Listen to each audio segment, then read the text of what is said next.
Try to get this. 94 inches in circumference? Yes. And what happened?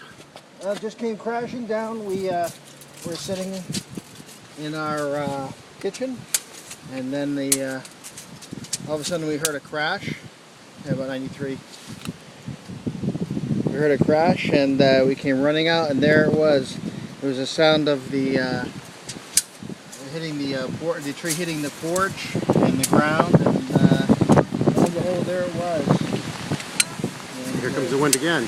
It is. It's continuing to blow. I wonder if we'll get a few more trees that get knocked down from this ongoing storm. Supposed to get more wind between 1 and 6 p.m. Really?